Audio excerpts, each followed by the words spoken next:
amorta. Jihanudi amorta. Jihanudi amorta. Jihanudi upore road banabar band karo.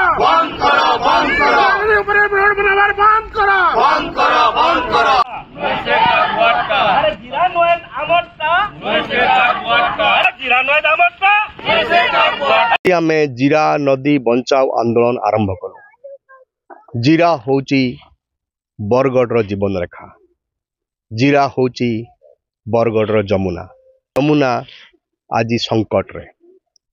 ए नदी आज तार अस्तित्व हरेबा को जाउची। ए नदीर पानी जीरार पानी जहर पलटिची। ए नदीर जमी को अख्तियार करा जाउची। ए जमीर पठा उपरे तार सज्जा उपरे एठी रास्ता निर्माण होची। लिंक रोड हब बोली कहा जाउची। या नदीर गर्भरु बाली उत्तोलन होची। ए नदीर पानी भितर को सहर समस्त आवर्जना समस्त प्रदूषित जल एठी की निक्षेप करा जाउची, छड़ा जाउची। आज दिन रे जहर पाल्टिची जीरार जल। समय थिला ए जीरार पानी को अंजल रे पानी को उठे कि लोक माने पिउतले एठी, किंतु आज से अवस्था नहीं। आज पॉल्यूशन कंट्रोल बोर्ड कहूची जे नदी पूरा पूरी प्रदूषित। एटी गाधेवा मध्य संभव नुह। आउ किस दिन पर देखिबे एटी गाधेई पारिबेनी, पानी पीवा तो दूरर कथा। एनजीटी को जाइथिले किछि बंधु बरगढ़ एवं एनजीटी को गला पर एनजीटी को शक्त चापड़ा देछि। सरकार को गलरे शक्त चापड़ा देछि। एठिकार म्युनिसिपालिटी विरुद्ध रे फाइन करछि 1,80,00,000 टंका एवं ता सहित मध्य कहिछि जे ए पानी को प्रदूषित तुमे करि परिबो नाही, 5टा एसटीपी बसाओ। किंतु एनजीटी रो जो निर्देश जो राय ताकू आज पर्यंत कार्यकारी करा गला नाही। आज सेहिथि पई आमे अपील करूछु बरगढ़वासी को, आमे अनुरोध करूछु जनसाधारण को, आसंतु ए नदी को बंचातु। ए नदी हूँ आप माँ। ए नदी जदि न रहिबो ना काली आपण बंची पारिबेनी बरगढ़वासी। एबेठु तो भूतल जल आस्ते आस्ते तलक खसी गलानी। भूतल जल बर्तमान प्रदूषित हो गलानी। काईकि कारण कौन खोजंतु?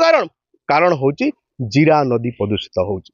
जीरा नदी मरी जाउची। सेहिथि पई आपण पानी पाउ नाहंती, पानी पाइबे नाही आगामी दिन। तेणु ये बरगढ़वासी को मोर अनुरोध, आसंतु एकाठी हबा, ए नदी को बंचाइबा, आपण माँ को बंचाइबा, ये जो आपण जीवन रेखा को सुरक्षित करवा। बुद्धिजीवी मान को लेकिन आम गोटे सम्मेलन करूँ एवं ता सहित जो न्यायिक लड़े चली एनजीटी रे से लड़े को आहरी जोरदार कर आउ थे पुणी जीवु आम एनजीटी को एवं न्याय मागिबू एवं लोक मान पाखु जीवु एवं लोक मानकर सहायता सहयोग लोड़ू नदी को बचाइबा। ना पांडव कर्ण मुझे जड़े बरगढ़ बासिंदा। छुआ दिने जिते आम देखीचु कि गाधी आसुलु, गाधवार सागे सागे पेटे लेखा पैन पुथलु। आउ घरे आमको कहते आला बेले पैन जार धरिक मैंने जारे लेखा पैन धरिक घर के जो घरे पुथलु से तो से जिनिस यहाँ देखला आमको दुख लगुचे जे सेते बेले केते सुंदर जीरा थिला, केते सुंदर इनु जल पैन आसुला, केते सुंदर इनु गोटे पीएचडी कराइला एवं सारा बरगढ़ लोक मान से नल द्वारा सप्लाई करके पैन पुथलु। किंतु यहाँ आपण मैंने देखुन जे बरगढ़ टाउन जेतकी ड्रेन पैन हो सब जीरा नदी थी, जेतकी अलिया आवर्जना अच्छे सब जीरा नदी थी। सेटा तो जहाँ है इनु बैल उठे उठे एंता ध्वंस करदे न जे नदी आर चिन्हा नेन। जे नाड़े देखबे खाली पड़िया दिशुचे केनु छुआ मैंने खेल पड़िया करी खेलुचन, केनु जमीन दलाल माने जमीन दलाली करी प्लॉटिंग करी बिकी बसले न, केनु आर काना ही बसला न। तो आपण माने चिंता करूँ जे एडे लक्ष नु ऊपर लोक माने बसवास करूचन आज बरगढ़ रे। बरगढ़ गोटे विराट विश्व प्रसिद्ध धनुजात्रार गंता घर है। से ही जगार जेन लोकंकर आस्थार भाजन होता जीरानोद जमुना ना रे आज सेटा भी कलंकित हो गला। माने जमुना ही नहीं न तो धनुजात्रा केन हेबा। तो अनुमान करूँ आपण माने समस्ते समस्त सहयोग कामना आम करूँ आपण माध्यम रे जे जीरानोद के बचावा लगे सबे स्वतःपूत भाव में बाहर आसन आर इथि आंदोलन रे झाँस दौन। आज आम जल धरिक शपथ कलु न आप जो हिंदू लोक आम जेना थोड़े क्रिया करसुँ केवे पछे नहीं घुचु जान जीवा चाहे बचन नहीं जाए। ये आगे जारी रहा आंदोलन।